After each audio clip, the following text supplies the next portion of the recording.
सास के बेमतलब ताने।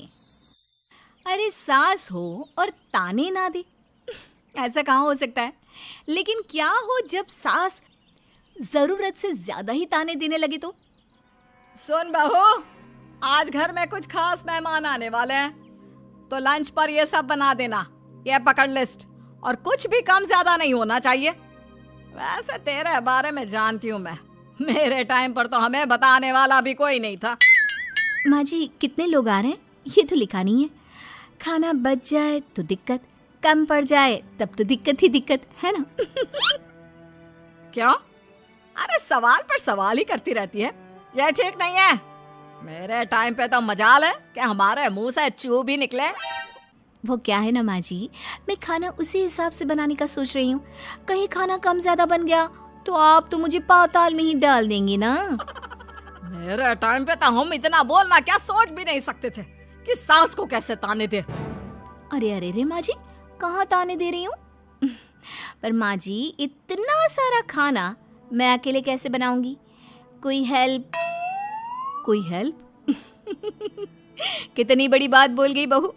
कोई हेल्प ना जी ना, वो भी सास। सास तो सिर्फ ताने देती है, ताने। हेल्प? हमारे टाइम में सास को ये शब्द बोल दो तो भूचाल आ जाता था। बाकी मैं तो अपने सास की लाडली बन गई थी, पर तू तो बहू की बहू ही रहेगी। क्यों नहीं बना पाएगी? अरे अभी तो बनाना शुरू किया नहीं और पहले ही सोच लिया नहीं बना पाऊंगी। आजकल की तुम जैसी बहुओं के ये बहाने होते हैं कि कैसे नहीं बन पाएगा। अरे मैंने भी अपने टाइम पे बनाया था, अरे बल्कि इससे भी ज्यादा खाना बनाया था, तो तुझसे क्यों नहीं होगा? हैं? सब होगा जा। माँ जी मैं बना तो लूंगी, मैं बस इतना बोल रही हूँ कि अगर आप थोड़ी मेरी मदद कर देती तो। अरे अरे अरे, शर्म नहीं आती तुम्हें अपनी सास से मदद मांगते हुए? हमने अपने टाइम पर कभी अपनी सास से ऐसा नहीं बोला। सच में आजकल की लड़कियां तो बहुत ही छुई मुई सी होती हैं। जरा सा काम देखा नहीं कि बस पहले मदद मांगने दौड़ने लगती है। अरे अब ये सब बहाने नहीं चलेंगे। हाँ, जा जाकर खाना बना। हमारे टाइम पर हम ये करते थे, हमारे टाइम पर हम वो करते थे। हाय रे ताने। फिर शाम को। अरे बहू कहाँ चले गए? मुझे ये सामान पकड़ा जरा। हमारे टाइम पर मजाल है कि हम सास के साथ खड़े ना हो। हाय रे क्या करूं, बस कोमल तैयार हो जा ताने खाने के लिए। काश इस औरत के समय में मैं होती तो देखती ये क्या क्या करती थी अपने टाइम पर। माँ जी यही हूँ, बस चिंटू को पढ़ाना था। अरे हमने भी बच्चे पढ़ाए हैं हमारे टाइम पर, चिंटू को बाद में पढ़ाना। जा पहले वो कर जो कहा है। बहू बेचारी क्या करती, बच्चे को छोड़कर लग जाती है सास के साथ। हमारे टाइम पर ना। फिर तो सास बोली जा रही थी और बहू सुनी जा रही थी। अगले रोज। क्या हो गया चिंटू, क्यों रो रहा है? मैं कल कितना कहा था आपसे कि पढ़ा दो, लेकिन आपको तो मेरी पढ़ाई की कोई वैल्यू ही नहीं है। देखिए कितने कम नंबर आए। अरे कोई बात नहीं बेटा, फेल तो नहीं है ना। वाह बहू वाह, मेरे टाइम पर तो हमारे बच्चे के कम नंबर फेल ही कहलाते थे। ना पढ़ाती हो ना घर का काम करती हो। हमारे टाइम पर तो। सास की इस बात पर इस बार बहू का पारा हाई हो जाता है। वो सोच लेती है कि अब तो वो पति से बात करके ही रहेगी। अगले दिन। माँ जी सारी सफाई हो गई, मेरी कमर टूट रही है, मैं जरा सोने जा रही हूँ। सोना? अरे हमारे टाइम पर तो हम ये जानते भी नहीं थे कि आराम क्या होता है। पागल हो गई है क्या? रुक अभी, देख उस कोने में देख, मुझे कितनी धूल दिख रही है। और बिस्तर के नीचे तो देख कितना काला पड़ा है। और पर्दों के पीछे खिड़की पर देख जाले लगे हुए हैं, वो कौन साफ करेगा? ऐसी सफाई होती है क्या? जा फिर से कर। मैं तो घर में एक दिन का गंदगी नहीं आने देती थी, लेकिन जब से तू आई है घर की हालत ही खस्ता कर दी है। अरे माँ, तो तू कहाँ गई? तू भी तो यही है। वैसे माँ, मैंने कभी तुझे सफाई करते नहीं देखा। जब से ये आई है न जाने आप में कौन सा सफाई का कीड़ा चला गया है। हाय रे, हमारे टाइम पर तो पति कभी बीवी की तरफ से बोल दे तो समझो घर का बंटवारा, और यह घर तो मेरे ही नाम से है। तो बेटा निकल ले बीवी को लेकर। हमारे टाइम पर तो। अरे कैसी बात कर रही हो माँ, मैं तो बस मजाक कर रहा था। इतनी कम सैलरी में मैं कहाँ अलग रह सकता हूँ। माँ जी प्लीज़, मैंने अभी पूरा घर साफ किया है और इन जालों को झाड़ूंगी तो फिर से पूरी गंदगी हो जाएगी, फिर से सारे घर के झाड़ू। ना माँ जी ना। हमारे टाइम पर तो मैं दिन में 10 बार झाड़ू लगाती थी, हमने नहीं किया है क्या? मायके से कोई तो संस्कार लेकर आई होगी ना तू बहू, क्या कुछ भी नहीं। तभी पति आ जाता है। बहू पति की तरफ देखती है कि शायद वो उसे उसकी माँ के प्रकोप से बचा सके, लेकिन नहीं, उल्टा उस दिन की माँ की डांट की बात से तो पति के तेवर ही बदल जाते हैं। देखो माँ जो करती है करती रहो, माँ बड़ी है, जो कहती है सही तो कहती है। बस पति का ये कहना और बहू का पारा 7वें आसमान में। एक इनके भरोसे मैं सब सह रही थी, लेकिन आज तो इन्होंने मेरा ही साथ छोड़ दिया माँ के लिए। अब तो इन लोगों को सबक सिखाना ही होगा। फिर एक दिन, बहू ये कौन है और तुम्हारे साथ क्या कर रहा है? और ये हाथ, अरे हाथ छोड़ मेरी बहू का, कौन हो तुम? माँ जी वो कोई नहीं माँ जी, माफ कर दीजिए। बहू घबराने का नाटक करती है। अरे क्यों डर रही हो तुम? मैं हूं ना तुम्हारे साथ। आंटी जी, मैं इसका बॉयफ्रेंड हूँ और मैं इससे मिलना आया हूँ। कोई समस्या? बोलिए। बोलेंगी क्या? यही कि इनके टाइम पर तो इन्होंने न जाने कितने ही बॉयफ्रेंड बना बना कर छोड़ दिए हैं। क्यों माँ जी, यही कहने जा रही थी ना आप? अब क्या था, सास की बोलती बन। कैसे कहे कि उनके टाइम पर। बहू ये सब ठीक नहीं है। मेरे टाइम पर। हाँ हाँ आंटी जी, क्या आपके टाइम पर क्या? जरा हमें भी बताइए ना। अरे हमारे टाइम पर बॉयफ्रेंड कुछ नहीं होता था। सास की आंखों की शर्म होती थी। अरे पति के अलावा किसी और से बात भी नहीं करते थे हम लोग। ये क्या चल रहा है बहू? चल क्या रहा है आंटी? ये तो परेशान है आपके घर में आकर। आप हर बात पर इसे सुनाती रहती हैं, ताने माने। अब इससे बर्दाश्त नहीं होते तो मैंने सोचा क्यों ना मैं इसे अपने ही घर ले जाऊं, कम से कम आराम से तो रहेगी। वाह रे, हमारे वक्त में तो ऐसा नहीं होता था कि सास के ताने बर्दाश्त नहीं तो किसी और के साथ चली जाओ। अब नहीं होता तो नहीं होता माँ जी। मैं भी तो कल को अपनी बहू को कुछ अपने वक्त की सुनाऊंगी ना, कि सास के ताने समझ में नहीं आ रहे थे अपने वक्त में, तो मैं अपने बॉयफ्रेंड के साथ चली गई। वाह, फिर तुम्हारी बहू को समझ में आएगा कि तुम कितनी मॉडर्न थी अपने वक्त में। अरे चुप, बिल्कुल चुप। क्या बकवास कर रहे हो तुम दोनों?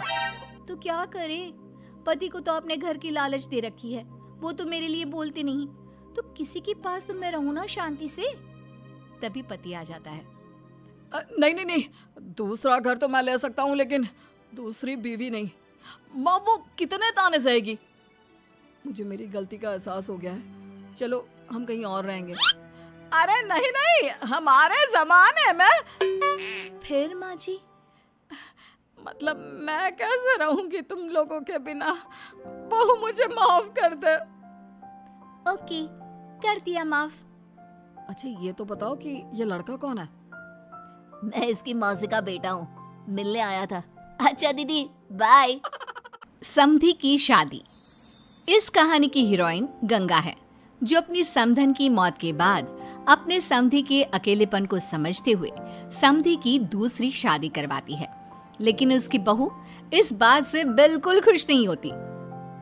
मुझे लगता है आपको शादी कर ही लेनी चाहिए। आपकी इस उम्र में ख्याल रखने वाला भी तो कोई होना चाहिए ना। वैसे भी आपकी इकलौती बेटी थी, वो भी हम ले गए। अरे इस उम्र में शादी, लोग क्या सोचेंगे और कैसे कैसे बातें बनाएंगे कि जिस उम्र में इसे अपने पोते पोते को गोद में खिलाना चाहिए, उस उम्र में ये शादी कर रहा है। ऊपर से नव्या क्या सोचेगी मेरे बारे में कि माँ को गए हुए 1 साल भी नहीं हुआ और पापा ने दूसरी शादी कर ली। मुझे नहीं लगता इस शादी से नव्या को कोई परेशानी होगी। उल्टा उसे खुशी मिलेगी कि उसकी गैर मौजूदगी में उसके पिता का कोई ख्याल रखने वाला है। क्यों नव्या, सच कहा ना?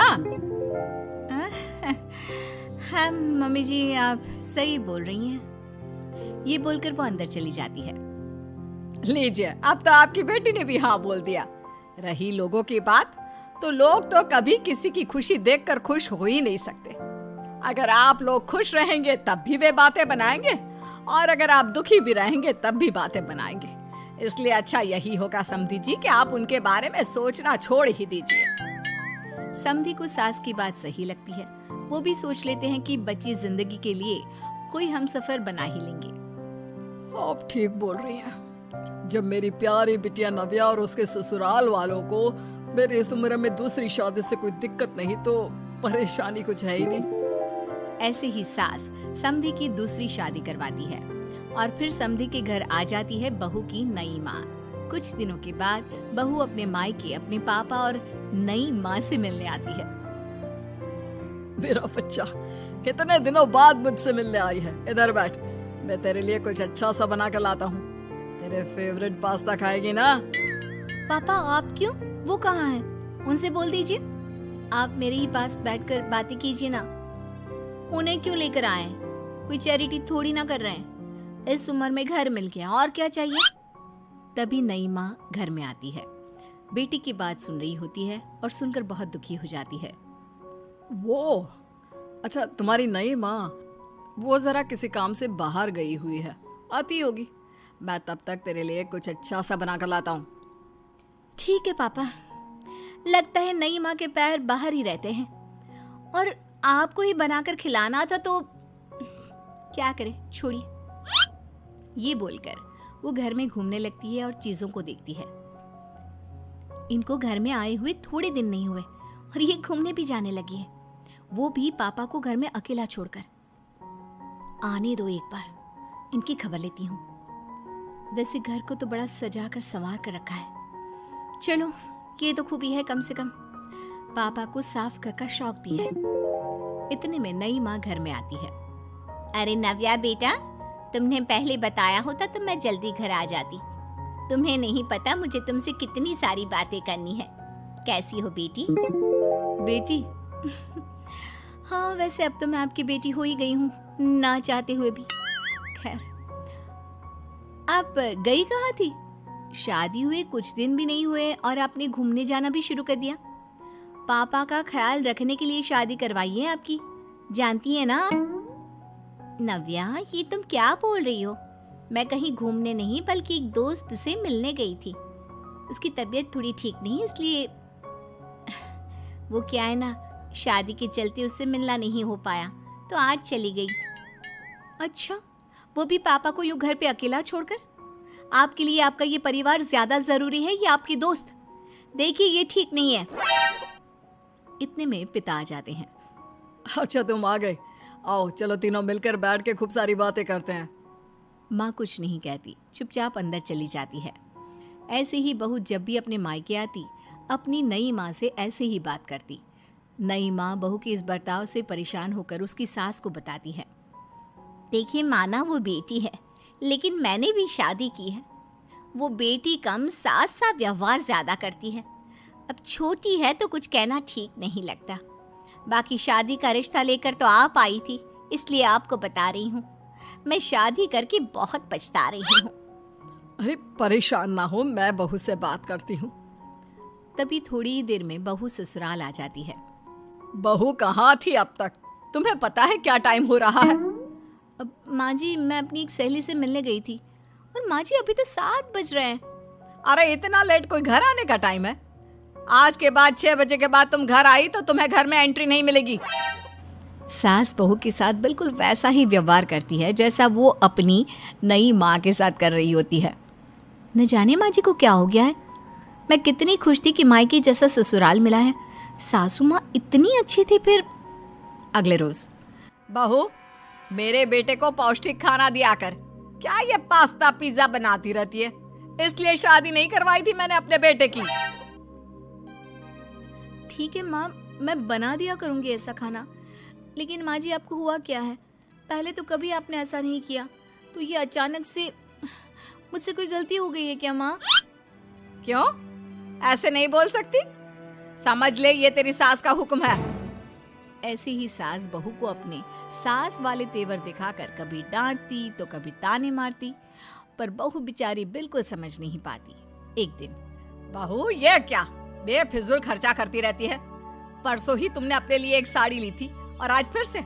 तुम्हें क्या लगता है पैसे क्या पेड़ पर होते हैं कि जब मन करा तोड़कर सामान ले लिया करा? हैं?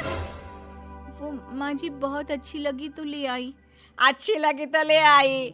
यहाँ मेरा बेटा अपना खून पसीना एक करके पैसा कमा रहा है और तुम उसी पैसे को बर्बाद करने में कोई कसर नहीं छोड़ती। माँ जी आप मुझे ऐसा क्यों बोल रही है? मैं आज के बाद कभी शॉपिंग पर नहीं जाऊंगी, लेकिन प्लीज आप मुझसे ऐसा बर्ताव मत कीजिए। इससे पहले कभी आपने मुझे छोटी छोटी चीजों के लिए नहीं डांटा, ये अचानक ऐसा क्यों? मुझे बिल्कुल अच्छा नहीं लग रहा। देख बहू, मैंने तेरे साथ जब टिपिकल सास जैसा बर्ताव किया तो तुझे इतना बुरा लगा। सोच तेरी नई माँ को कैसा लगता होगा जब तू उनके साथ हमेशा ऐसा बर्ताव करती है। तो माँ जी आपने इतना सब कुछ बस इसलिए किया? आप मुझसे नाराज नहीं हो, गुस्सा नहीं हो? नहीं बहू, मैं तुझसे गुस्सा क्यों होंगी? मैं तो तुझे बस इतना समझाना चाहती हूँ कि अपनी नई माँ से सास जैसा बर्ताव करना बंद कर दे। उनको बिल्कुल अच्छा नहीं लगता। वो तेरे पास आना चाहती है, तुझे समझना चाहती है, वो सच में तेरी माँ बनना चाहती है। तो उनके साथ सास जैसा बर्ताव बंद कर और एक अच्छी बेटी बन। अब बहू को सास की बात समझ में आती है और वो बहू जैसा बर्ताव करती है।